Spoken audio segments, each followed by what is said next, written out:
Sa mundong ginagalawan ni Isabela Salcedo, ang bawat umaga ay nagsisimula sa amoy ng bagong timplang kape at ang halimuyak ng mga bulaklak sa kanilang malawak na garden sa loob ng isang eksklusibong subdivision sa Green Hills West. Sa edad na 28, si Isabela ang definisyon ng isang babaeng nasa kanya na ang lahat. Siya ay biniyayaan ng kagandahang tila hindi tumatanda. Ang kanyang kutis ay kasing puti at kasing kinis ng porselana. Ang kanyang mga mata ay mapupungay na tila laging may ngiti. At ang kanyang katawan, walang makapagsasabi na nakatatlo na siyang anak. Kahit nakapagsilang na siya kina Sam, Cleo at Gerardo Jr., ang kanyang hubog ay nananatiling perfect. Ang kanyang balakang ay malapad, ang baywang ay kasing liit ng isang dalaga at ang kanyang tindig ay may natural na awtoridad at ganda. Sa tuwing susunduin niya ang mga bata sa paaralan, hindi maiwasang mapalingon ang ibang mga magulang at pati na rin ang mga guro. She was a head turner, a classic beauty that commanded respect and admiration. Ngunit sa kabila ng kanyang kariktan, mas pinili ni Isabela ang maging mapagkumbaba. Siya ay nagtapos ng business management bilang cum laude. Ngunit nang pakasalan niya si Gerardo Salcedo, ang tagapagmana ng isa sa pinakamalaking IT firm sa bansa, hiningi nito na manatili na lamang siya sa bahay.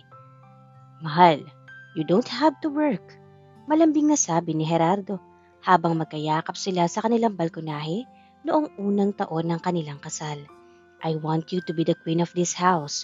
Gusto ko pag uwi ko, ikaw ang sasalubong sa akin. I want our children to grow up with their mother by their side every single second. Dahil sa sobrang pagmamahal, isinantabi ni Isabela ang kanyang sariling ambisyon. Ibinigay niya ang kanyang buhay sa pag-aalaga sa asawa at sa kanilang tatlong anak. Ang agwat ni Sam, Cleo at Junior ay 2 taon lang, kaya naman naging mabilis ang buhay para kay Isabela. Mula sa pagpapalit ng diaper hanggang sa pagtuturo ng homework, ginawa niya ang lahat ng may ngiti. Si Gerardo naman ang itinuturing niyang ideal husband, matangkad, gwapo, at laging mabango, amoy tagumpay, ika nga. Bilang head ng IT department sa kumpanya ng pamilya nila, hawak niya ang oras niya. O iyon ang akala ni Isabela. Late na naman si Daddy, Mommy? Tanong ng 6 na taong gulang na si Sam habang naghahapunan sila. Marami lang ginagawa sa office, anak. Alam mo naman si Daddy, he works hard for us. Sagot ni Isabela, bagaman may kaunting kurot na sa kanyang puso. Nitong mga nakaraang buwan, naging madalang ang pag-uwi ni Gerardo ng maaga. Kung minsan ay madaling araw na ito dumarating, amoy alak at pagod na pagod. Ang dating mainit na pagyakap ay napalitan ng malamig na, I'm tired, Isabella. Let's talk tomorrow. Ang hindi alam ni Isabella, ang kumpanyang pinamamahalaan ni Gerardo ay naging palaruan nito. Sa dami ng mga OJT o interns na pumapasok bawat semester, tila naging libangan na ni Gerardo ang mambola ng mga batang babae. Ginamit niya ang kanyang kapangyarihan at yaman para makuha ang atensyon ng mga ito. At doon niya nakilala si Rina. Si Rina ay isang graduating student. Morena, palaban ang ganda, at may kaseksihang mas mapusok kaysa sa kagalang-galang na ganda ni Isabela. Kung si Isabela ay isang mamahaling wine, si Rina naman ay parang matapang na tequila. 1 taon na silang may relasyon. Ibinili pa ni Gerardo si Rina ng isang condo unit at binibigyan ng buwan ng allowance na halos katumbas na ng sweldo ng isang manager. Gerardo, kailan mo ba hihiwalayan ng asawa mo? Tanong ni Rina habang nakahilig sa balikat ng lalaki sa loob ng kanilang tagong kondo. Soon, babe. Alam mo naman, kailangan ko mag-ingat dahil sa image ng pamilya namin. Pero ikaw mahal ko, alam mo yan. Sagot ni Gerardo, sabay halik sa noo ng dalaga. Isang kasinungalingan na paulit-ulit niyang sinasabi para mapanatili ang kanyang dalawang mundo. Isang gabi, habang mahimbing na ang tulog ng mga bata, dumating si Gerardo na dire-diretsong pumasok sa banyo para maligo. Naiwan niya kanyang cellphone sa ibabaw ng kama. Karaniwan ay hindi ito pinapakailaman ni Isabella dahil malaki ang tiwala niya sa asawa. Pero ng gabing iyon, tila may bulong ng hangin na nag-udyok sa kanya. Ting! Isang notification ang lumabas sa screen. Hindi nakalock ang phone dahil kakatapos lang itong gamitin ni Gerardo. From Rina, intern. Love, thank you for jewelry. Bagay na bagay sa morena skin ko. I can't wait for our getaway next weekend. I love you, G. Nanigas si Isabella sa kanyang kinatatayuan. Ang kanyang mga kamay ay nanginig at ang kanyang paningin ay nagdilim. Parang may libo-libong karayom na tumusok sa kanyang puso. G? Iyon ang tawag niya kay Gerardo. Sa tuwing silang dalawa lang, ang alahas na akala ni Isabella ay para sa anniversary nila sa susunod na buwan ay naibigay na pala sa iba. Sinubukan niyang maging kalmado. Binuksan niya ang gallery ng cellphone. Doon, bumulaga sa kanya ang katotohanan.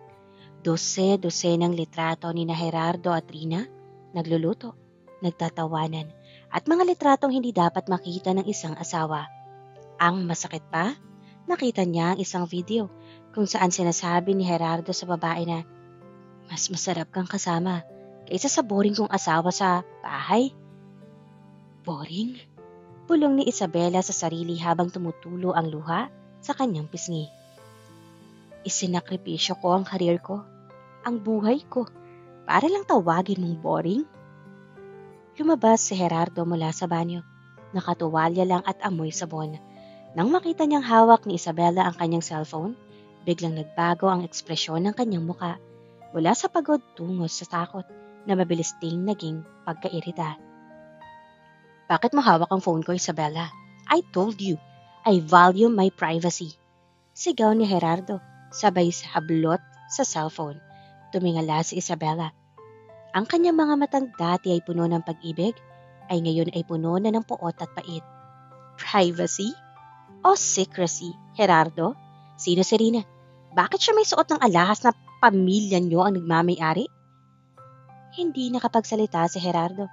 Ang kanyang haligi ng tahanan na gawa sa buhangin ay unti-unti nang tinatangay ng agos ng kanyang sariling kasalanan. Ngunit sa halip na humingi ng tawad, pinairal niya ang kanyang pagiging arogante. OJT ko lang siya, Isabella. Huwag kang gumagawa ng kwento. You're just being paranoid. Masyado ka maraming oras sa bahay kaya kung ano-ano ang iniisip mo. Sabi ni Gerardo habang mabilis na nagpipihis. Paranoid? Nakita ko ang mga litrato, Gerardo. Narinig ko ang sinabi mo. Na boring ako? Na mas masarap siyang kasama? Pulyaw ni Isabella. Hindi napigilan ang kanyang emosyon. Nagising ang mga bata dahil sa sigawan. Pumasok si Sam, ang panganay na umiiyak. Mommy, Daddy, stop po. Na makita ni Isabella ang kanyang mga anak, doon siya natauhan. Hindi ito ang buhay na gusto niyang makita ng mga bata. Sa loob ng isang gabi, ang perpektong imahe ng kanilang pamilya ay nagkapira-piraso. Agad na kumilos si Isabella. Sa kabila ng paginginig, kumuha siya ng 3 malalaking maleta. Anong ginagawa mo? Tanong ni Gerardo, na ngayon medyo nahimasmasan na. Aalis kami. Hindi ko hahayaan lumaki ang mga anak ko sa isang bahay na puno ng kasinungalingan. Matatag na sabi ni Isabella, habang mabilis na isinisilid ang mga damit ng mga bata. You can't do that. Saan ka pupunta? Wala kang pera. Wala kang trabaho.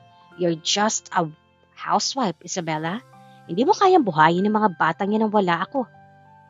Pagmamayabang ni Gerardo, tumigil si Isabella at tiningnan ng diretso sa mata si Gerardo. Ang kanyang ganda ay tila mas lalong nagniningning sa ilalim ng galit. Baka nakakalimutan mo, Gerardo. I have a degree in business management. I stayed home because I loved you, not because I needed you. From this day on, you are no longer the king of this house because this house is no longer a home. Bit-bit ang 3 bata at ang kanyang natitirang dangal. Lumabas si Isabella ng kanilang mansyon sa gitna ng gabi. Habang nagmamaneho siya patungo sa bahay ng kanyang mga magulang sa probinsya, tinitingnan niya ang kanyang mga anak sa rear view mirror. Masakit, mahirap, at nakakatakot ang hinaharap. Pero para kay Isabela, ito na ang simula ng kanyang tunay na laban. Malamig ang simoy ng hangin sa labas, pero mas matindi ang lamig na nararamdaman ni Isabela sa loob ng kanyang dibdib habang minamaneho ang sasakyan patungo sa lumang bahay ng kanyang mga magulang. Sa likuran, mahimbing na ang tulog ng tatlong bata, sina Sam, Cleo at Junior, na walang kamuwang-muwang na ang buhay na kinalakihan nila ay tuluyan ng nagbago. Pagdating sa kanilang tahanan sa probinsya, sinalubong siya ng kanyang ina na puno ng pag-aalala. Isabela, anong nangyari? Bakit madaling araw na kayo dumating? Hindi na nakapagsalita si Isabela. Doon, sa bisig ng kanyang ina, bumigay ang lahat ng kanyang katigasan. Humagulgol siya ng iyak habang pilit na kinakwento ang pagtataksil ni Gerardo. Masakit. Akala ko sapat na ako. Akala ko sapat ang pagiging mabuting asawa at ina ko. Tahan na anak, nandito na kayo. Walang magugutom sa inyo rito. Pag-alon ng kanyang ina. Kinabukasan, hindi nag-aksaya ng panahon si Isabela. Habang ang mga bata ay masayang naglalaro sa bakuran kasama ang kanilang lolo, kinuha ni Isabela ang kanyang lumang laptop. Binuksan niya ang kanyang resume na halos 7 taon nang hindi nagagalaw. Tiningnan niya ang kanyang mga credentials. Cum laude, business management graduate, datihang student leader. I still have it. Bulong niya sa sarili. Hindi ako pwedeng umasa lang sa magulang ko. Kailangan kong patunayan kay Gerardo na hindi ako just a wife or housewife. Sa loob ng 1 linggo, nag-apply si Isabela sa iba't ibang kumpanya sa syudad. Makalipas ang araw, nakatanggap siya ng tawag mula sa Montenegro Global Holdings, isa sa pinakamalaking investment firm sa bansa. Sila ay naghahanap ng isang executive assistant para sa mismong CEO. This is it, sabi ni Isabela sa sarili habang humaharap sa salamin ng elevator ng Montenegro Tower. Nang bumukas ang pinto ng 15th floor, tila pumasok siya sa ibang mundo. Puro salamin, mamahaling gamit at seryosong mga tao ang kanyang nakita. Lahat ay nagmamadali. Pero sa gitna ng ingay, isang boses ang narinig niya mula sa loob ng isang malaking opisina. I don't care about excuses. I want the report on my desk in 5 minutes. Boses iyon ng isang lalaki, baritono, malalim at may autoridad. Ilang sandali pa, lumabas ang isang sekretary na umiiyak. Next applicant, please. Tawag nito. Huminga ng malalim si Isabela. Pumasok siya sa opisina. Ang amoy na mamahaling leather at sandalwood ang agad na humaplos sa kanyang ilong. Sa likod ng isang malaking desk na gawa sa mahogany, nakaupo ang isang lalaki. Ito si Leonardo, Leo Montenegro. Si Leo ay nasa kanyang mid-30s na mas matanda ng kaunti kay Gerardo pero mukhang mas bata dahil sa kanyang fit na pangangatawan. Ang kanyang mga panga ay matalas. Ang kanyang mga mata ay kulay abo na tila kayang basahin ng iyong kaluluwa at ang kanyang suot na suit ay halatang bespoke mula sa London. He looked like a billionaire from a movie. Powerful, intimidating, but undeniably handsome. Hindi man lang tumingala si Leo mula sa kanyang binabasa. Sit down. Tell me, why should I hire a woman who has a 7-year gap in her resume? Diretsang tumingin sa Isabela. Because for 7 years, Mr. Montenegro, I managed a household with 3 children, a husband, and a staff of 5. I managed a multi-million peso household budget without a single centavo missing. I am a business management graduate with honors, and the reason I stopped was for my family, not because I lost my skills. If I can manage a chaotic family, I can certainly manage your schedule. Doon pa lang tumingala si Leo. Sa unang pagkakataon, nagtama ang kanilang mga mata. Sandaling natahimik ang paligid. Leo was stunned. Hindi niya inaasahan na ang babaeng nasa harap niya ay ganoon kaganda. Pero higit sa ganda, ang nakita niya ay ang apoy sa mga mata nito. Isang apoy na bunga ng sakit at pagnanais na bumangon. You have guts, Isabela Salcedo, sabi ni Leo na may maliit na ngisi sa kanyang mga labi. But this job is not a walk in the park. I am a difficult boss. I work long hours and I expect my assistant to be there whenever I need her. No excuses. I don't make excuses, sir. I deliver results. Sagot ni Isabela nang walang kakurap-kurap. Hired. Maikling sabi ni Leo. Start tomorrow, 7 a.m. Don't be late. Habang lumalabas si Isabela sa opisina, hindi niya napansin na sinundan siya ng tingin ni Leo hanggang sa makalabas siya. Para kay Leo, ang dami na niyang nakilalang magandang babae. Pero may kakaiba kay Isabela. She had a certain grace and strength that he found intriguing. Samantala, sa kabilang panig ng lungsod, si Gerardo ay nagsisimula ng magsisi.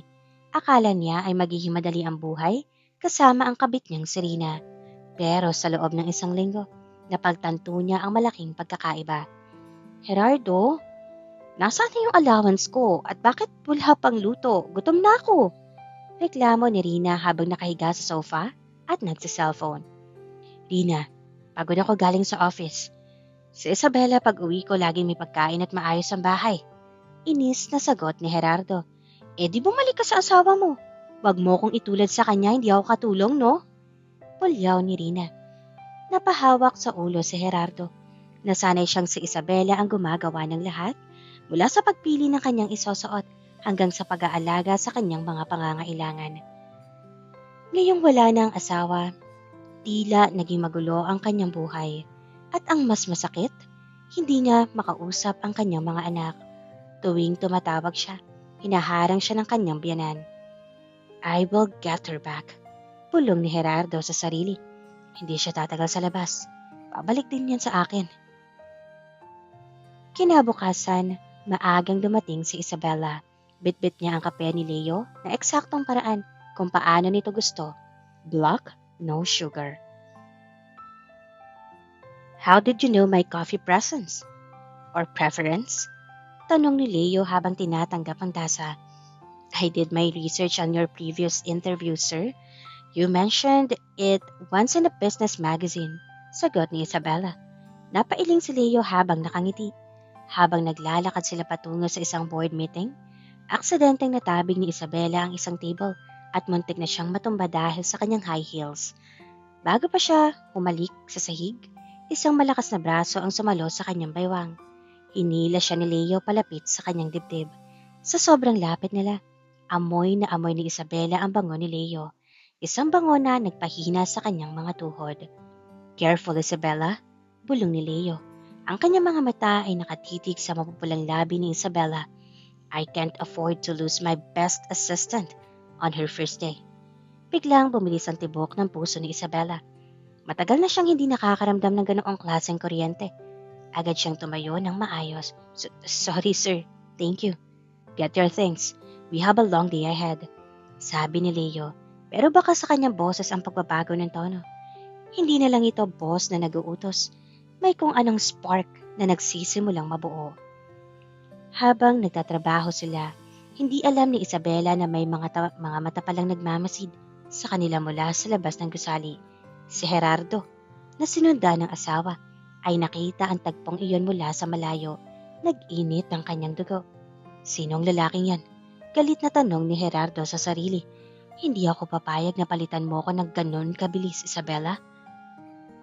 Naging masigla ang buhay ni Isabela sa Montenegro Global Holdings. Si Leo ay isang boss na mapaghanap. Pero napansin ni Isabela na sa kabila ng pagiging strict nito, may malambot itong puso. Lalo na pagdating sa mga empleyadong tapat sa trabaho. Lunes ng umaga, tinawag ni Leo si Isabela sa loob ng kanyang opisina. Isabela, pack your things. We're going to Tagaytay for a 3-day strategic planning and site visit for our new resort project. Since you're my EA, you'll be managing the itinerary and the delegates. Yes sir, pero pwede po bang dumaan muna ako sa bahay para magpaalam sa mga bata? Tanong ni Isabela. No need to worry. I've already arranged a car to pick them up and bring them to the resort. I want them to enjoy the amenities while we work. Para na rin makasama mo sila. Sagot ni Leo nang hindi tumitingala. Pero may maliit na ngiti sa kanyang mga labi. Nagulat si Isabela. Sir, you don't have to do that. Masyado na po itong nakakahiya. Doon tumayo si Leo at lumapit kay Isabella. Isabella, I told you, I value my employees and your kids. They deserve a break too. Besides, I want to see if your management skills apply to three energetic kids in a hotel setting. Hindi mapigilan ni Isabella ang mamula. Thank you, sir. Sobrang thank you po talaga. Samantala, si Gerardo ay halos mabaliw na sa galit. Nabalitaan niya mula sa kanyang mga koneksyon na ang asawa niya ay nagtatrabaho na para sa mga Montenegro, ang pamilyang mas mayaman at mas makapangyarihan pa sa kanila. Ang mas masakit sa kanyang ego, nakita niya sa isang social media post ng isang empleyado ng hotel na nandoon si Isabella kasama ang mga bata at si Leo. Ano to? Ginagamit niya ang mga anak ko para magpapansin sa bilyonaryong yan? Sigaw ni Gerardo sa loob ng kanyang opisina, sabay hagis ng kanyang baso. Agad na tinawagan ni Gerardo si Rina. Rina, pack your bags. Pupunta tayong Tagaytay. Bakit? Magbabakasyon tayo? Tuwang-tuwang tanong ni Rina. Hindi, babawiin ko ang sa akin. Madilim na sagot ni Gerardo. Sa Tagaytay, naging maayos ang unang araw ni na Isabella. Habang abala siya sa pag-aayos ng mga meeting schedules, ang mga bata ay masayang lumalangoy sa infinity pool ng resort sa ilalim ng pangangalaga ng isang nani na kinuha rin ni Leo. Kinagabihan, pagkatapos ng mahabang trabaho, lumabas si Isabella sa balkonahin ng kanyang suite para lumanghap ng malamig na hangin. Doon, nakita niya si Leo na nakatayo, hawak ang isang baso ng wine. Can't sleep? Tanong ni Leo. Opo sir, naninibago lang siguro masyadong maganda ang lugar na ito. Sagot ni Isabella habang nakatingin sa bulkang Taal. You look beautiful tonight, Isabella. Biglang sabi ni Leo. Nakasuot si Isabella ng isang simpleng silk nightgown na pinatungan ng robe. Pero ang kanyang kagandahan ay nangingibabaw pa rin sa dilim. Sir, iihim mo po ako. Mahinang paalala ni Isabella. Bagaman ang kanyang puso ay nagwawala na sa kaba. I know. Pero sa labas ng opisina, I'm just Leo and I'm just a man admiring a woman who has so much strength and grace, sabi ni Leo. Bago pa makasagot si Isabella, isang pamilyar at galit na boses ang bumasag sa katahimikan. Isabella! Lumingon sila at nakita si Gerardo na papalapit. Kasunod si Rina na nakasuot ng napakaikling damit. Mukhang uminom si Gerardo at bakas ang selos sa kanyang mukha. Mr. Salcedo, you are causing a scene in my private property. Isabella is here for work. At kung asawa mo siya, bakit kasama mo ang babaeng yan? Turo ni Leo kay Rina. Humarap ulit sila. At siya kay Isabella. Isabella, umuwi na tayo. Ang mga bata nasaan? Pinapatawad na kita sa pag-alis mo na walang paalam. Let's be a family again. Natawa si Isabella ng mapait. Pinapatawad? Ikaw ang nangaliwa, Gerardo. Ikaw ang nagdala ng babae sa buhay natin. At ngayon, sasabihin mong pinapatawad mo ako? Ang kapal din naman ng mukha mo. Isabella, para sa mga bata. Gusto ni Sam na magkasama tayo. Panunuyo ni Gerardo. Sinusubukan hawakan ang kamay ni Isabella. Huwag mo akong hawakan. Huli na ang lahat, Gerardo. Hinding-hindi na ako babalik pagkatapos ng ginawa mo. Doon na nawala ng kontrol si Gerardo. Sinubukan niyang hatakin si Isabella, pero bago pa niya magawa yon, isang suntok ang kanyang naramdaman sa kanyang panga. Napaupo si Gerardo sa sahig. Kamao ni Leo iyon. I told you, don't touch her. You'll pay for this, Montenegro. Sigaw ni Gerardo habang inaalalayan ni Rina. Isabella, kung ayaw mong sumama sa akin, kukunin ko ang mga bata. Wala kang laban sa pera ng pamilya ko. Umalis si Gerardo na puno ng pagbabanta kay Isabella. Napaupo si Isabella sa silya. Agad siyang nilapitan ni Leo. I'm sorry. You had to go through that. I won't let him hurt you or the kids. I promise.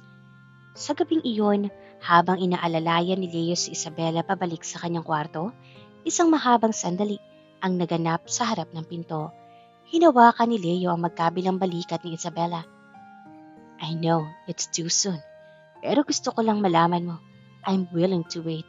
And I'm willing to be more than just a boss to you and a friend to your children. Bulong ni Leo. Dahan-dahang inilapit ni Leo ang kanyang muka. Sa pagkakataong ito, hindi lumayo si Isabella. Naramdaman niya ang malambot at mainit na labi ni Leo sa kanyang noo. Isang halik na puno ng respeto at proteksyon.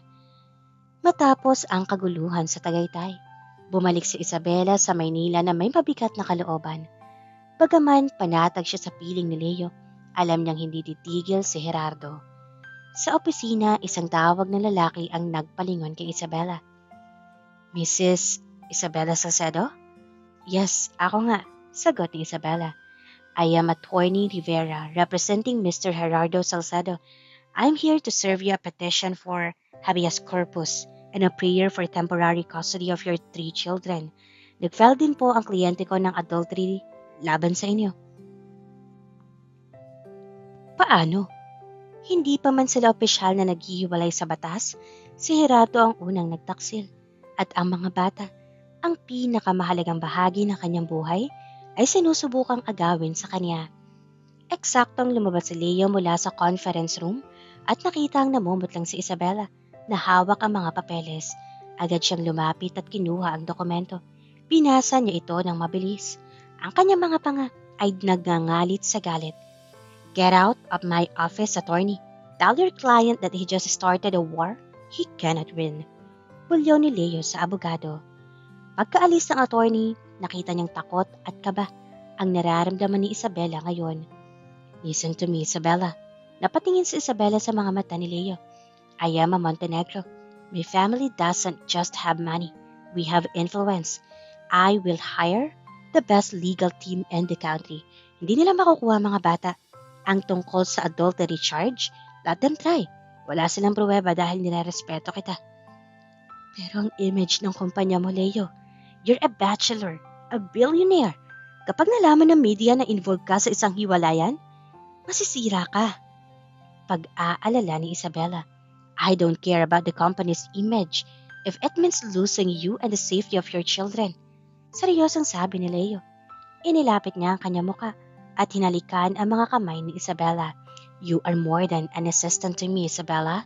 You are the woman I want to protect for the rest of my life. Sa gitna ng takot, naramdaman ni Isabella ang kakaibang init sa kanyang puso. Kilig. Isang pakiramdam na akala niya ay namatay na noong nalaman niya ang panloloko ni Gerardo. Ang proteksyong ibinibigay ni Leo ay hindi lang basta pagtulong. Ito ay pag-ibig na handang sumabak sa apoy. Para maibsan ang stress ni Isabella, dinala siya ni Leo sa isang tago at eksklusibong restaurant sa itaas ng isang building sa BGC noong gabing iyon. Gusto niyang bigyan ng panandaliang kapayapaan ng babae. Habang kumakain, unti-unting naglabas ng kwento si Leo. Alam mo, Isabella, akala ko dati, ang success ay nasusukat sa dami ng kumpanyang nabibili ko. But when I saw you, how you fought for your kids, how you stood up against Gerardo, na-realize ko na ang tunay na lakas ay wala sa pera.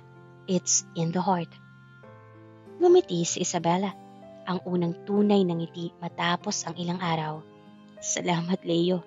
You make me feel valued. Something I haven't felt for a long time. You are more than valued, Isabella. You are a masterpiece. Pulong ni Leo. Hinawakan niya ang kamay ni Isabella sa ibabaw ng mesa. Ang kanilang mga daliri ay naglapat at tila may kuryenteng dumaloy sa kanilang mga balat.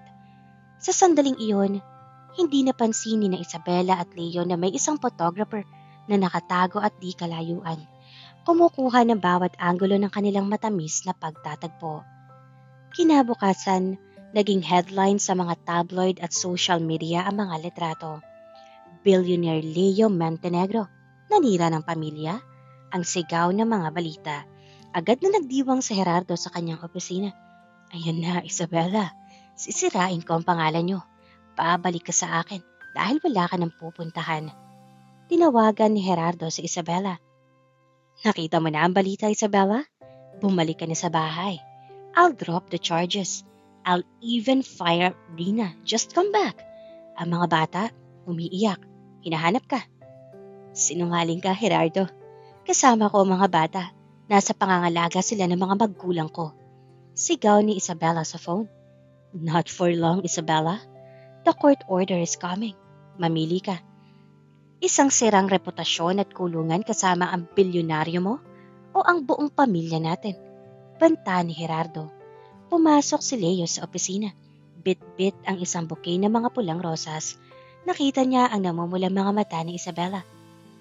He called, didn't he? Tumango si Isabella. Leo, baka kailangan nating lumayo muna sa isa't isa. The pressure is too much.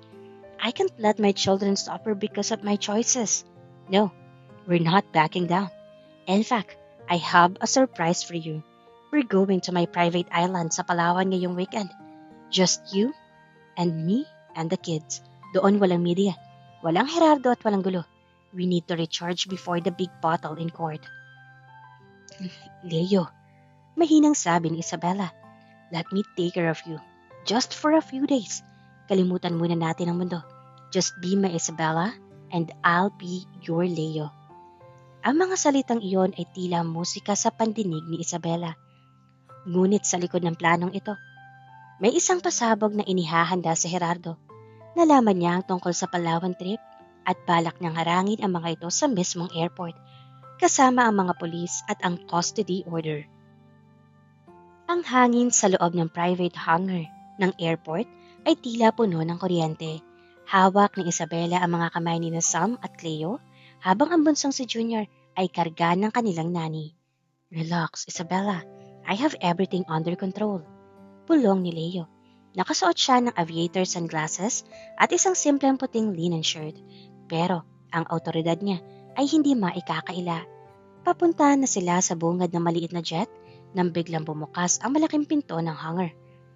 Pumasok ang tatlong itim na sasakyan at mula sa gitnang kotse, lumabas si Gerardo.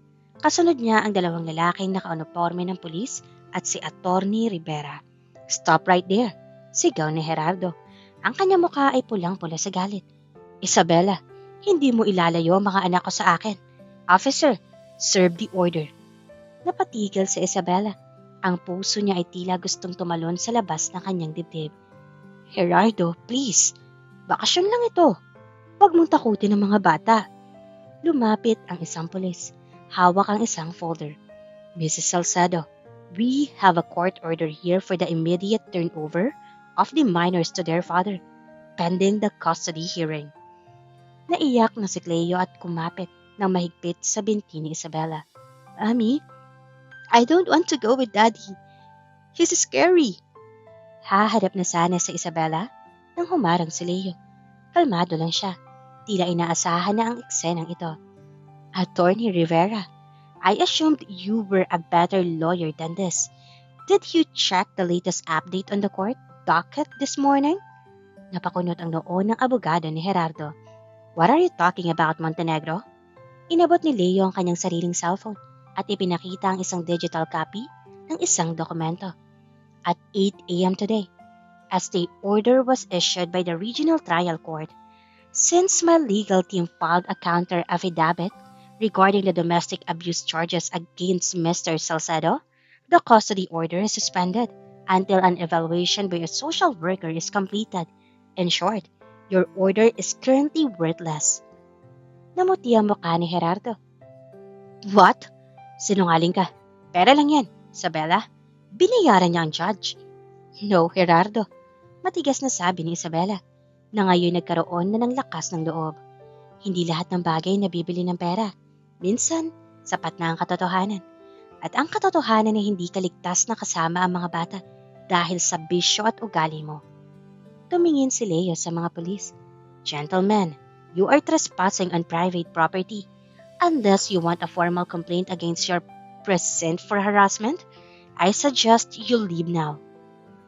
Walang nagawa mga pulis kundi ang umatras. Galit na sinipa ni Gerardo ang gulong ng kanyang sasakyan. Hindi pa tayo tapos, Isabella. You'll regret choosing him over your family. Family? You destroyed this family long ago, Gerardo. Huling hirit ni Isabella bago sila tumalikod at sumampa sa eroplano. Nang magsara ang pinto ng jet at magsimula itong umandar, Doon lang nakahinga ng maluwag si Isabela. Napasandal siya sa upuan at napapikit. Naramdaman niya ang mainit na kamay ni Leo na humawak sa kanyang pisngi. "You were brave, Isabela. I'm proud of you," sabi ni Leo. "Salamat, Leo. Kung wala ka, baka nakuha na niya ang mga bata," bulong ni Isabela. "I will never let that happen." Hinding-hindi. Makalipas ang mahigit isang oras, lumapag sila sa isang tago at pribadong isla sa Palawan. Ang buhangin ay kasimputi ng asukal at ang tubig ay kulay turquoise. Walang ibang tao roon kundi ang mga staff ng resort ni Leo. Doon, pansamantalang nakalimutan ni Isabela ang gulo ng Maynila. Ang mga bata ay masayang nagtatatakbo sa dalampasigan. Nakita ni Isabela si Leo na kalaro si Junior. Pinubuhat ito sa balikat habang naghahanap ng mga kabibe. Isang tanawin na kailanman ay hindi ginawa ni Gerardo. Ang maglaan ng oras para makipaglaro sa sariling anak nang walang hawak na alak o cellphone. Kinagabihan, pagkatapos mapatulog ang mga bata, naghanda si Leo ng isang dinner sa tabing dagat. May mga sulo na nagsisilbing ilaw at ang tanging musika ay hanghampas ng alon. Si Isabela ay nakasuot ng isang flowy na blue dress na hapit sa kanyang baywang. Dahilan para mas lalong lumitaw ang kanyang modelong hubog ng katawan. Habang naglalakad siya patungo sa mesa, hindi maalis ni Leo ang tingin sa kanya. "You look ethereal, Isabela," sabi ni Leo habang inaalay-lalayan siyang maupo. "Sobra-sobra na itong ginagawa mo para sa amin, Leo." Minsan tinatanong ko ang sarili ko, bakit ako? Bakit ang isang katulad ko na may bit-bit na 3 anak? Tanong ni Isabela habang nakatingin sa mga bituin. Pinitawan ni Leo ang kanyang tinidor at hinawakan ang kamay ni Isabela. "Because you are the only woman who didn't look at my bank account first. You look at me as a person.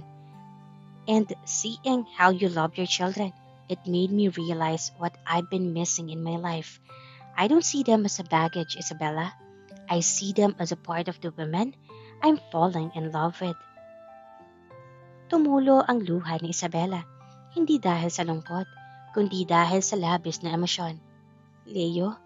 Tumayo si Leo at hinila si Isabela para sa isang mabagal na sayaw sa ilalim ng buwan. Walang tugtog, pero ang tibok ng kanilang mga puso ay sapat na. Dahan-dahang iniyuko ni Leo ang kanyang ulo. At sa pagkakataong ito, hindi lang sa noo ang halik. Pinagsaluhan nila ang isang matamis at madamdaming halik na tila nagsasabing handa silang harapin ang anumang bagyo basta't magkasama sila.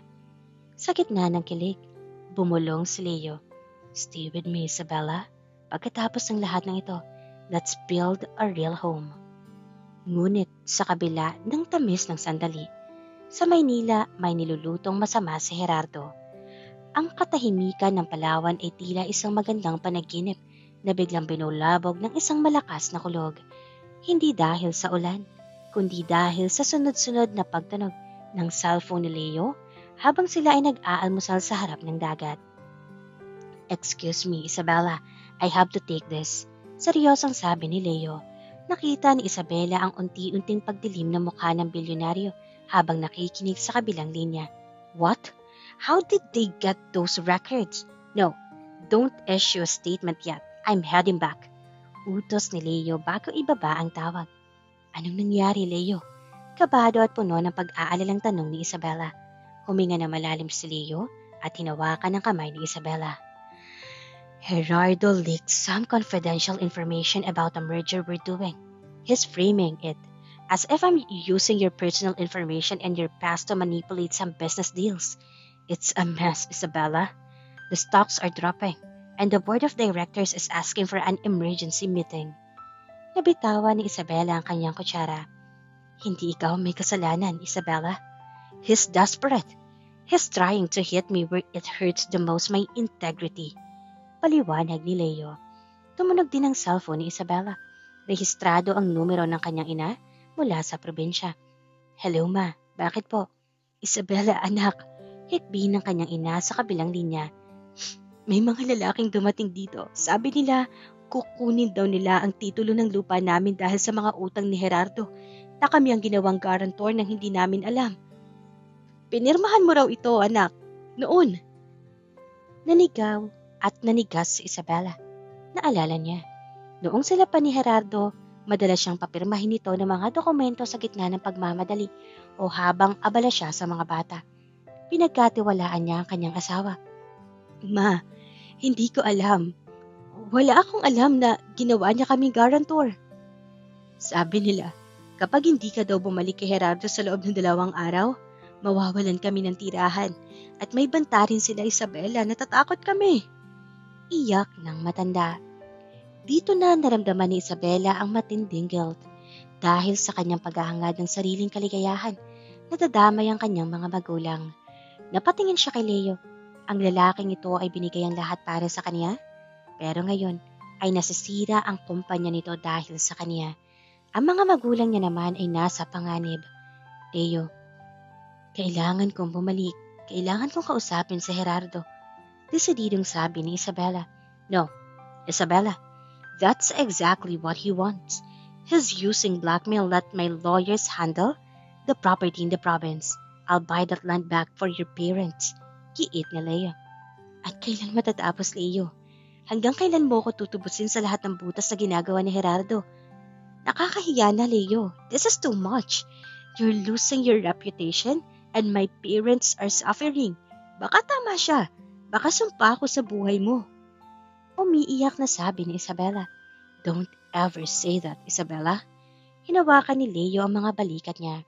Halos yugyugin siya. I love you. At ang pag-ibig, hindi lang yan para sa masasayang araw. It's about facing the storm together. Bumalik sila sa Maynila ng hapong iyon. Ang biyahe sa eroplano na dati ay puno ng kilig ay napalitan ng nakabibinging katahimikan. Si Leo ay abala sa kanyang laptop at cellphone, habang si Isabela ay nakatingin lang sa labas ng bintana, tila pasa ng daigdig. Nang makarating sila sa opisina, isang sorpresa ang naghihintay. Nakaupo si Gerardo sa lounge area, naka-4 at tila nanalo sa loto. Welcome back, lovebirds. Leo, I'm just here to pick up my wife and kids. Isabela, narinig mo na ba ang balita sa probinsya? Malapit na ang deadline. Mapang-asar na sabi ni Gerardo. Isabela, look at him. He's losing everything because of you. Is your love story worth his downfall? Is it worth our parents' house? Come home, Isabela. Magpakaasawa ka muli. Gawin nating buo ang pamilya para sa mga bata. I'll even leave Lina for good. I'll be the Gerardo you once loved. Tumingin si Isabela kay Leo. Nakita niya ang pagod sa mga mata nito, ang pawis sa noo, at ang bigat ng responsibilidad sa libo-libong empleyado ng Montenegro Global. Pagkatapos ay naisip niya ang kanyang mga anak na nagtatanong kung kailan sila magkakaroon ng normal na buhay. Isabela, don't listen to him. We can fight this, pulong ni Leo. Pero dahan-dahang binawi ni Isabela ang kanyang kamay. Ang bawat daliri ay tila bumibitaw sa pangarap na matagal niyang iningatan. I'm sorry, Leo, mahinang sabi ni Isabela. Isabela, no! Gulat na sabi ni Leo. Humarap si Isabela kay Gerardo. Bitawan mo ang lupa ng mga magulang ko. Linisin mo ang pangalan ni Leo sa media. Pawiin mo lahat. Ani Isabela. With pleasure, my queen. Basta't sumama ka sa akin ngayon din. Sagot ni Gerardo. Sabay lapit kay Isabela para hawakan ang baywang nito. Sa harap ni Leo, hinayaan ni Isabela na hawakan siya ni Gerardo. Isang sakripisyo na tila humihiwa sa kanyang puso. Hindi siya makatingin kay Leo dahil alam niyang ang makikita niya lang ay ang pagkabasag ng puso ng lalaking tunay na nagmamahal sa kanya. Isabela, please, don't do this. Pagsusumamo ni Leo, ang boses niya ay gumagaralgal. I can lose the money. I can lose the company, but I can't lose you. Pero, hindi ko kayang makita na nawawala ang lahat sa iyo dahil sa akin, Leo. You deserve someone who won't bring you down. You deserve a peaceful life. Huling sabi ni Isabela bago siya magpatangay kay Gerardo, palabas ng opisina. Ang bilyonaryong may kapangyarihan ay napaluhod sa sahig. Tila isang batang nawalan ng direksyon. Ang pagbabalik ni Isabela sa mansyon ng mga Salcedo ay hindi naging masaya. Ang mga bata, sina Sam, Cleo at Junior, ay bakas ang kalituhan sa kanilang mga mata. Bagaman masaya silang kasama muli ang kanilang ama. "Welcome home, Isabella," sabi ni Gerardo habang nagsasali ng alak sa kanyang baso. "See? Everything is back to normal. Wala na ang mga paparazzi. Ligtas na ang lupa ng mga magulang mo at buo na tayo muli." Tumingin si Isabella kay Gerardo. Wala nang bakas ng takot sa kanyang mga mata. Ang Isabella na mahina at madaling paiyakin ay naiiwan na sa opisina ni Leo. "Normal? Gerardo? Huwag tayong maglokohan. Narito ako dahil sa kasunduan natin. Pero wag mong asahan na magiging asawa mo ko sa paraang gusto mo." Natawa si Gerardo, isang tawang puno ng kayabangan. "You're under my roof, Isabella. Eventually, you'll learn to love me again. I'm Salcedo. I always get what I want." Ngunit hindi alam ni Gerardo na bago lumisan si Isabella sa piling ni Leo, may isang huling mensahe siyang tinanggap mula sa bilyonaryo sa pamamagitan ng isang tapat na bodyguard. "I am not giving up. Play your part and I will play mine. Be the business management graduate that you are. Control the assets." Doon natauhan si Isabella. Hindi siya pwedeng maging dekorasyon lang sa bahay. Kinabukasan, sa halip na asikasuhin ng mga gawaing bahay, nagsuot si Isabella ng kanyang corporate attire. "Saan ka pupunta?" tanong ni Gerardo habang nag-aalmusal. "Sa opisina," maikling sagot ni Isabella. "Dahil bumalik ako bilang asawa mo, kailangan kong malaman kung paano tumakbo at tumatakbo ang kumpanya. I'm a shareholder, Gerardo. Ayon sa prenuptial agreement natin at sa laws of conjugal property, may karapatan akong maupo sa board meetings, lalo na't ang kumpanya nyo ay nahaharap sa krisis." Nagulat si Gerardo. "Hindi mo kailangan gawin yan. I'm the head. My father is the chairman. We handle it." And look, where that handle it attitude got you. Uyam ni Isabella. "Halos mabangkarote kayo kung hindi nyo nakuha ang merger sa mga Montenegro. Now, move out of my way. I'm going to save what's left of my children's inheritance." Sa opisina ng mga Salcedo, dito na nadiskubre ang mas malalim na dumi ni Gerardo. Hindi lang pala pambababae ang besyo nito. Nalululong din ito sa sugal. Marami na itong naisang lang ari-arian ng kumpanya nang walang paalam sa kanyang ama. Habang abala sa Isabela sa paglilinis ng mga dokumento, hindi niya maiwasang maalala si Leo. Bawat sulok ng kanyang isip ay may bakas ng bilyonaryo. Ang kanyang bango, ang kanyang mga halik sa Palawan, at ang paraan ng pagtatanggol nito sa kanya. Habang nagtatrabaho, inilak niya ang pinto para hindi makapasok si Gerardo. Nakatanggap siya ng isang encrypted email. Mula ito kay Leo. "Isabella, my love, I know it's hard to be there, but now that I am stabilizing the stocks of Montenegro Global, I am also secretly buying the debts of the Salcedo Group. Soon, I will be their biggest creditor. Keep your head high. You are my queen, and I am coming for you. I miss you every second. Leo." Nayakap ni Isabella ang kanyang sarili habang umiiyak. Ang kilig na akala niya ay naglaho na, ay muling nag-apoy. Samantala, si Gerardo ay nagsisimula ng mainis. Akala niya ay magagawa niyang reyna ng kama si Isabella, pero gabi-gabi siyang nire-reject nito. Dinadaan ni Isabella sa trabaho at sa mga bata ang lahat ng oras niya. Sa sobrang inis ni Gerardo, muli siyang uminom at tinawagan si Rina. "Babe, sunduin mo ako. I need a drink." "Ang asawa ko, akala mo kung sining CEO kung masta." Reklamo ni Gerardo. Nagkaroon ng pagkataon si Isabella. Nang umalis si Gerardo, sinimula ni Isabella ang kanyang plano. Kinuha niya ang lahat ng ebidensya ng pagsusugal at pagkuha ng maling paggamit ni Gerardo sa pondo ng kumpanya. Isang hapon, habang nasa isang coffee shop sa Isabela para makipagkita sa isang potential investor, na ang totoo ay tauhan ni Leo, may lumapit sa kanyang isang babae, si Rina. "Anong kailangan mo?" tanong ni Isabela, nananatiling kalmado. "I'm pregnant, Isabella," diretsong sabi ni Rina, na bakas ang takot at pagmamalaki sa muka. Imbes na maiyak, napangiti si Isabella, isang mapait ngunit matagumpay na ngiti. "Ano? Hindi ka ba magwawala?" Gulat na tanong ng kabit. Bakit ako magwawala? You're just a pawn in this game, Rina. Pero salamat sa impormasyon. Umuwi si Isabela at hinarap si Gerardo. Nakalalabas lang ng banyo. Amoy alak na naman. Gerardo, let's talk. Sabi ni Isabela. Ano na naman? Pagod ako, Isabela. Rina is pregnant. And I have all the records ng mga utang at ipinatalo mo sa sugal from your father's company. Putol ni Isabela sa kanya. Ipinakita niya ang mga dokumento sa tablet niya. I have two choices for you, Gerardo. One, I'll give this to your father. Or two, you sign these annulment papers, give me full custody of the kids, and you leave the country with Rina. I'll even give you enough money to start over. Courtesy of a silent partner of mine. Nanlaki ang mga mata ni Gerardo. Binablackmail mo ba ako? No, I'm just doing business, Gerardo. Malamig na sabi ni Isabela.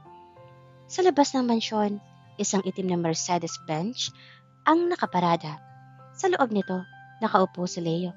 Pinapanood ang bawat galaw sa loob ng bahay sa pamamagitan ng GPS at security feed na palihim na nilagay ni Isabela. That's my girl. Bulong ni Leo. May ngiti ng paghanga. Finish it, Isabela. I'm waiting here. Pipirmahan ko ito, Isabela. Bulong ni Gerardo. Ang boses ay paos. Pero kailangan ko ng oras para mag-empake. Hindi ko kayang umalis ng ganito lang. May 2 oras ka, Gerardo. Pagkatapos nito, may susundo sa iyong sasakyan diretso sa airport. Nakabook na ang flight niyo ni Rina patungong Singapore. Matigas na sagot ni Isabela. Tumango si Gerardo at mabilis na pinirmahan ang mga dokumento. Kinuha ito ni Isabela. Naramdaman niya ang isang malaking tinik na nabunot sa kanyang puso. Agad na lumabas si Isabela para tawagan si Leo. Leo, it's done. Please come get us. I'm 5 minutes away, Isabela. Stay put.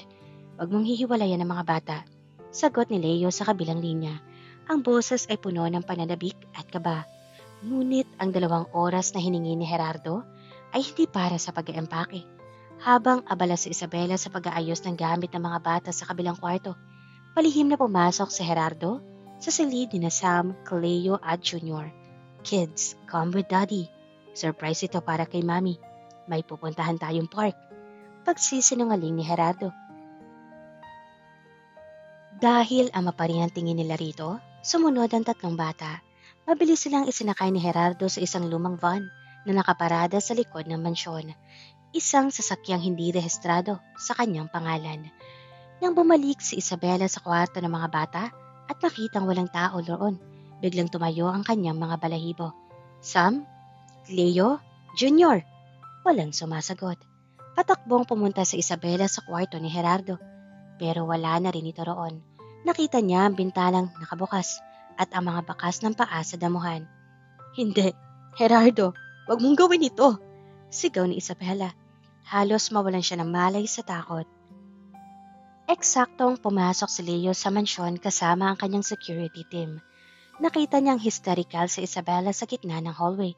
Isabela, what happened? Leo, kinuha niya ang mga bata. Itinakas niya sila. Hagulgol ni Isabela. Napakapit siya sa polo ni Leo. Hindi nag-aksaya ng panahon si Leo. Track the GPS of every car that left the premises in the last 10 minutes. Utos niya sa kanyang head of security. Isabela, look at me. Hahanapin natin sila. I won't let him take them. Gamit ang high-tech na tracking system ng Montenegro Global, natunto nila ang van sa direksyon ng isang abandonadong bodega malapit sa port area. Hindi pala balak ni Gerardo na pumunta sa airport. Balak niyang itakas sa mga bata sa pamamagitan ng isang private yacht patungong labas ng bansa para i-blackmail muli si Isabela habang buhay. Nang makarating sila sa bodega, nakita nilang pilit na isinasakay ni Gerardo ang mga umiiyak na bata sa isang maliit na bangka. Gerardo, stop! Sigaw ni Isabela habang bumababan ng sasakyan. Lumingon si Gerardo. May hawak na armas. Ang kanyang mga mata ay dilat na dilat. Tila nawala na sa katinoan dahil sa alak at despresyon. Huwag kayong lalapit, Isabela. Sa akin ang mga batang ito. Kung hindi ko sila makakasama, walang makikinabang sa kanila. Gerardo, please. Anak mo sila. Huwag mong gawin yan. Pagsusumamo ni Isabela, lumapit si Leo. Dahan-dahan, itinaas ang kanyang mga kamay. Gerardo, let's talk as men. You want money? I'll give you double of what Isabella offered. Just let the children go. Mga inosente sila. Pera? Lagi nilang pera. Gusto ko ang pamilya ko. Sigaw ni Gerardo. Habang abala si Gerardo sa pakikipag-usap kay Leo, ang security team ni Leo ay palihim na umikot sa likod. Sa isang iglap, isang sniper ang gumamit ng non-lethal tranquilizer na tumama sa balikat ni Gerardo. Tumakbo si Isabela ng mabilis at sinalubong ang mga bata na tumatakbo patungo sa kanya. Mommy! Sabay-sabay na iyak ni Sam, Cleo at Junior habang yumayakap sa kanilang ina. Agad na dinamba ng mga bodyguard si Gerardo at pinusasan ito. Dumating na rin ang mga pulis na tinawagan ni Leo kanina pa. Nang masiguro na ligtas ang lahat, lumapit si Leo sa mag-ina. Hindi na napigilan ni Isabela ang kanyang sarili. Iniwan niya ang mga bata sa pangangalaga ng nani at tumakbo siya patungo kay Leo. Isang mahigpit na yakap ang pinagsaluhan nila. Isang yakap na puno ng relief, pag-ibig at pangako. You save us, Leo. You save my life. Pulong ni Isabela sa dibdib ng bilyonaryo. Inangat ni Leo ang mukha ni Isabela at tinitigan ito ng malalim. I didn't save you, Isabella. You saved yourself the moment you chose to fight. I'm just here to be your shield. Dahan-dahang inilapit ni Leo ang kanyang mga labi at binigyan si Isabela ng isang halik sa harap ng lumulubog na araw sa port area. Hindi na ito tago. Wala nang takot. Ito ay isang deklarasyon na tapos na ang panahon ng pagtatago. Isasama na si Daddy sa jail? Tanong ni Junior, ang bunsong anak. Lumuhod si Leo para mapantayan ang bata. Your daddy needs to rest and learn how to be a better person, Junior. But don't worry, I'm here. I'll make sure you and your siblings will always be happy. Tumingin si Sam, ang panganay kay Leo, at pagkatapos ay kay Isabella. Ngumiti ang bata at tinawakan ng kamay ni Leo. Isang simpleng galaw, pero sapat na para malaman ni Leo na tinatanggap na siya ng mga bata. Dinala ni Leo ang mag-iina sa isa sa kanyang mga penthouse para doon muna magpahinga. Habang pinapanood ni Isabela ang kanyang mga anak na mahimbing nang natutulog sa malambot na kama, naramdaman niya ang kamay ni Leo sa kanyang baywang. Everything is going to be all right now, Isabella, bulong ni Leo. Salamat, Leo. Pero alam mo, may kailangan pa tayong ayusin. Ang annulment, ang publiko. Hindi pa ito ang ending, diba? Tanong ni Isabella. Ngumiti si Leo. Ang kanyang mga mata ay kumikislap sa kilig. No, Isabella. This is not the ending. This is just the prologue of our story. Tomorrow, the whole world will know that you are the woman of my life. Ngunit sa kabila ng kanilang kaligayahan, isang balita ang yayanig sa kanila kinabukasan. Si Gerardo, habang nasa presinto, ay nagkaroon ng matinding mental breakdown at humihiling na makita ang mga bata sa huling pagkakataon. At may isang tao pang babalik mula sa nakaraan ni Leo na susubok sa kanilang bagong simula. Nagsimulang maging maayos ang takbo ng buhay ni Isabela sa penthouse ni Leo. Bawat umaga ay puno ng lambingan at bawat gabi ay puno ng katiyakan na ligtas sila. Ngunit habang hinihintay ang pinal na desisyon ng korte para sa kanyang annulment, isang hindi inaasahang bisita ang dumating sa opisina ni Leo. Isang babaeng magpaparamdam kay Isabela ng insecurity na hindi niya inaasahan. Siya ay si Clarice Monteverde, isang matagumpay na fashion designer mula sa New York at ang kababata ni Leo. Sila ang itinuturing na power couple ng mga business circles noon bago umalis si Clarice patungong Amerika.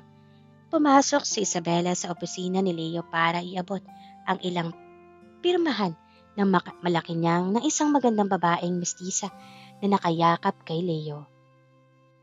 Leo, I missed you so much. Mom said we should catch up for dinner. Masayang sabi ni Clarice sa Ingles. Napatigil si Isabela sa pintuan. Ang puso niya ay tila piniga. Nakita niya kung gaano kaganda si Clarice. Sophisticada, laking ibang bansa, at higit sa lahat, walang bit-bit na nakaraan. Isabella, come in. Tawag ni Leo nang mapansin siya. Clarice, this is Isabella. She's the woman I told you about. Isabella, this is Clarice, a very dear family friend. Tumayo si Clarice at tiningnan si Isabella mula ulo hanggang paa. So, you are the famous Isabella. I've heard so much about the drama. You are indeed beautiful. Like a porcelain doll. No wonder Leo got distracted. Ang salitang distracted ay tumimo sa puso ni Isabella. Pakiramdam niya tila isa lang siyang panandali ang pagkakaligaw ni Leo mula sa mundong kinakalakihan nito. Nice to meet you, Clarice. Simpleng sagot ni Isabella. Pinapanatili ang kanyang dignidad. Sir, I'll just leave these files here. May susunduin pa po ako. Isabella, wait. Susundan sana siya ni Leo pero pinigilan siya ni Clarice. Leo, let her be. We really need to talk about the gala for the Montenegro Foundation. Lumabas si Isabella na mabigat ang loob. Sa unang pagkakataon, naisip niya, bagay ba talaga ako sa mundo niya? Siya ay isang inang may 3 anak, galing sa isang magulong marriage, habang si Leo ay isang bilyonaryong kasing ningning ng mga bituin. Habang naglalakad sa hallway, tumunog ang kanyang cellphone. Mula ito sa abogado ni Gerardo. Miss Isabella, nasa ospital po si Mr. Gerardo. Nagtangka siyang saktan ng sarili sa loob ng kulungan. Ang hiling niya lang ay makita mga bata bago siya ilipat sa mental health facility. Sabi ng doktor, baka ito na ang huling pagkakataon na makilala niya sila dahil sa tindi ng kanyang breakdown. Kahit galit si Isabella, nanaigang kanyang pagiging ina. Hindi niya gustong lumaki ang kanyang mga anak na may puot sa kanilang ama o may pagsisisi na hindi sila nakapagpaalam. Tinawagan niya si Leo para magpaalam. Pupunta ako sa ospital, Leo. Dadalhin ko ang mga bata kay Gerardo. Sabi ni Isabella. Gusto mo bang samahan kita? Tanong ni Leo, bakas ang pag-aalala. Wag na, ayusin mo muna ang kailangan niyo ni Clarice. I can handle this. May kaunting pait sa boses ni Isabella. Sa ospital, nakita nila si Gerardo na nakahiga. Nakatali ang mga kamay sa gilid ng kama para sa kanyang sariling kaligtasan. Wala na ang aroganteng Gerardo. Ang nakikita nila ay isang lalaking durog at talunan. Sam, Leo, Junior. Mahinang tawag ni Gerardo habang tumutulo ang luha. Lumapit ang mga bata.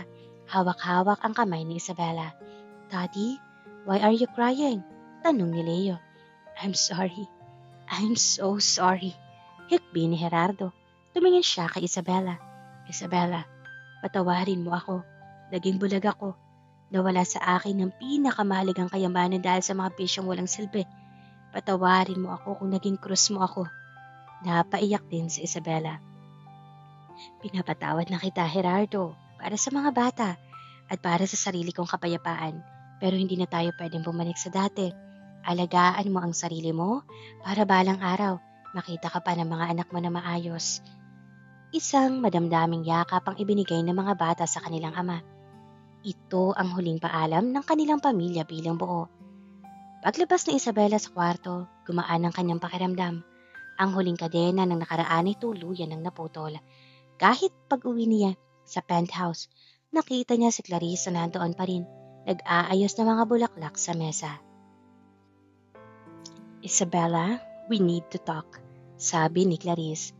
Leo is a Montenegro. His family expects a certain lineage, a certain reputation. You are a scandal, Isabella. If you truly love him, you will let him marry someone who can help his empire, not someone who will drain his energy with legal battles and children from another man. Is that what you think of me? A drain? Matapang na tanong ni Isabella. Clarice, baka nakakalimutan mo. I managed to save his company from the inside while I was with Gerardo. I am not just a doll. I am a woman who survived a war you can't even imagine. Still, the board will never accept you. Huling hirit ni Clarice bago lumabas. Naiwang nag-iisa sa Isabella. Nagdidilim ang paningin sa tindi ng emosyon. Maya-maya pa ay dumating si Leo. May dalang paborito niyang pagkain. Isabella, I heard about Gerardo. Are you okay? Tanong ni Leo. Leo, totoo ba? Totoo bang mas makabubuti sa'yo yung Clarice na yon? Yung kasama mo? Tanong ni Isabella. Ang boses ay nangangatog. Ibinaba ni Leo ang dala niya at hinawakan ng mukha ni Isabella. Saan galing yan? Isabella, Clarice is just a friend. At tungkol sa empire ko, I built it for people like you. For a family like ours. Wala akong pakialam sa sasabihin ng board. Kung ayaw nila sa'yo, I'll leave the company. I'd rather be a simple man with you and the kids than a billionaire with a woman I don't love. Hinila ni Leo si Isabela para sa isang halik na puno ng determinasyon. Huwag kang makikinig sa kanya. Ikaw ang reyna ko, Isabela. At sa darating na Grand Gala, ipapakilala kita bilang nalalapit na Mrs. Montenegro. Kilig at kaba ang nararamdaman ni Isabela. Ito ang huling pagsubok, ang pagharap sa lipunang mapanghusga. Ngunit sa likod ng lahat ng ito, may isang sorpresang inihahanda si Leo na hindi inaasahan ni Isabela. Ang gabi ng Montenegro Grand Gala ay binalot ng karangyaan. Ang bawat sulok ng ballroom ay pinalamutian ng mga kristal at sariwang bulaklak. Naroon ang mga pinakamakapangyarihang tao sa bansa, mga politiko, bilyonaryo, at mga sikat na personalidad. Ngunit ang bawat bulungan ay nakatuon sa iisang paksa.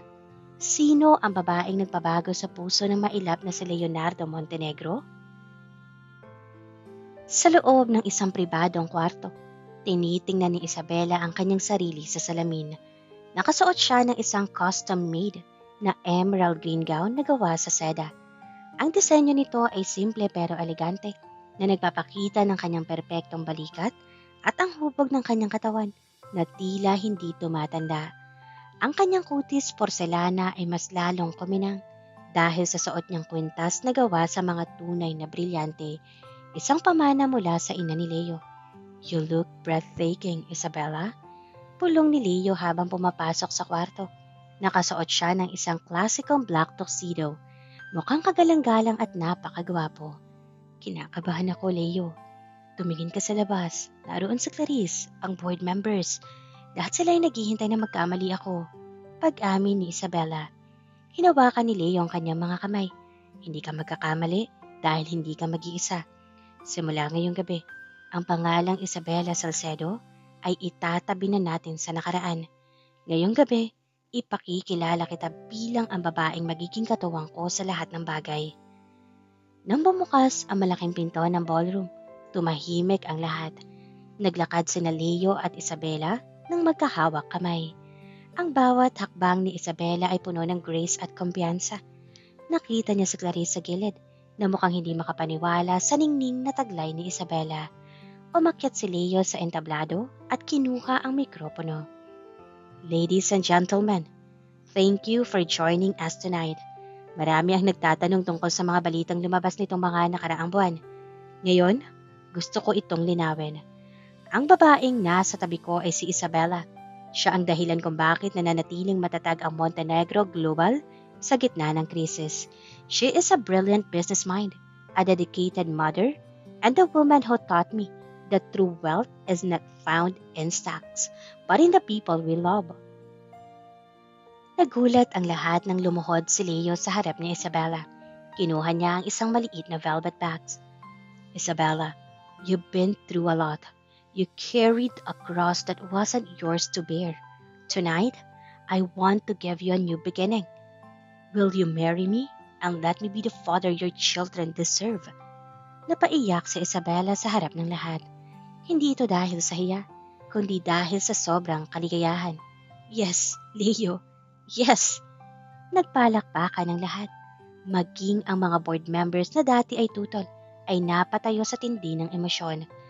Kahit si Clarice, nang makita ang tapat na pagmamahalan ng dalawa, ay unti-unting napangiti at tumalikod. Naramdaman niyang wala na siyang pawang doon at oras na para harapin ang sarili niyang tadhana. Makalipas ang isang taon. Ang buhay ni Isabela ay tuluyan ng nagbago. Ang kanyang annulment kay Gerardo ay naaprubahan na at ang huli ay kasalukuyang nasa isang pasilidad para sa rehabilitasyon kung saan dahan-dahan itong nagbabago para sa kanyang mga anak. Paminsan-minsan ay dinadala ni Isabela ang mga bata para bumisita dahil naniniwala siyang ang pagpapatawad ay para sa ikabubuti ng kanyang sariling puso. Si Isabela ay hindi na lang asawa ni Leo. Siya na ngayon ang Chief Operating Officer or COO ng isa sa mga subsidiary companies ng Montenegro Global. Ginamit niya ang kanyang talino sa business management para palaguin ang kompanya at naging inspirasyon siya sa maraming kababaihan na nakaranas ng pang-aabuso at pagtataksil. Isang hapon sa kanilang rest house sa Batangas, pinapanood ni Isabela sina Sam, Leo at Junior at naglalaro sa dalampasigan kasama si Leo. Ang mga bata ay tumatawag ng Daddy Leo at ang saya sa kanilang mga mata ay wala ng bahid ng takot. "Are you happy, Isabella?" Tanong ni Leo habang lumalapit sa kanya. May hawak na kape. "Sobrang saya, Leo. Akala ko noon, ang buhay ko ay matatapos na sa lungkot at hirap. Akala ko, wala na magmamahal sa akin dahil may bitbit na ako. Pero ipinakita mo sa akin na ang bawat sugat na nakaraan ay bahagi lang ng isang magandang kwento." Sagot ni Isabela habang nakasandal sa balikat ng asawa. "And it's a love story that will last a lifetime." Dagdag ni Leo, sabay halik sa kanyang noo. Samantala, nabalitaan nila na si Clarice ay ikakasal na rin sa Amerika sa isang doktor. Nagpadala pa ito ng bulaklak kay Isabela bilang tanda ng kanilang pagkakaayos. Ang lahat ay tila nahulog sa tamang lugar. Ang kwento ni na Isabela at Leo ay nagtuturo sa atin na ang pagiging ina ay hindi hadlang sa bagong simula. Ang pagkakaroon ng mga anak ay hindi baggage, kundi isang karangalan na dapat tanggapin ng taong tunay na nagmamahal sa iyo. Ang tunay na pag-ibig ay mapagpalaya. Hindi ka nito itatago o ikakahiya. Sa halip, itataas ka nito at gagawing mas mabuting bersyon ng iyong sarili.